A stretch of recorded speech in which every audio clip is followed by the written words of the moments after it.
مصیبت صرف آزمائش نہیں، ایک موقع ہے اپنے ایمان کا درجہ جاننے کے لیے۔ کیا ہم شکایت کریں گے یا صبر، یا اللہ کے فیصلے پہ راضی رہیں گے یا شکر ادا کریں گے؟ یاد رکھیں، ہر درد گناہوں کا کفارہ ہے اور ہر صبر جنت کی طرف ایک قدم ہے۔ جب مصیبت آتی ہے تو لوگ ایک جیسے نہیں ہوتے، بلکہ 4 طرح کے ہو جاتے ہیں۔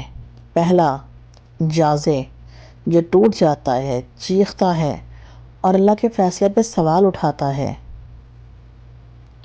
دوسرا، صابر، جو تکلیف برداشت کرتا ہے مگر خود کو گناہوں سے روک لیتا ہے۔ قرآن پاک میں انہیں وبشر الصابرین کہا گیا ہے کہ خوشخبری ہے ان صبر کرنے والوں کے لیے۔ تیسرا، راضی، جس کا دل مطمئن ہوتا ہے کیونکہ اسے یقین ہے یہ اللہ کی طرف سے ہے۔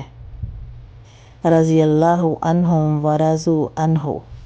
اور چوتھا، سب سے بلند، شاکر، جو مصیبت میں بھی کہتا ہے یا اللہ تیرا شکر ہے، کیونکہ اسے یقین ہوتا ہے یہ تکلیف میرے گناہوں کو مٹا رہی ہے اور میرا مقام بلند کر رہی ہے۔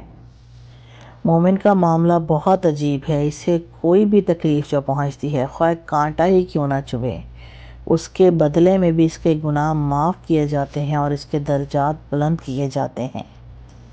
اب فیصلہ آپ کا ہے، مصیبت آئے تو آپ کون سے ہوں گے؟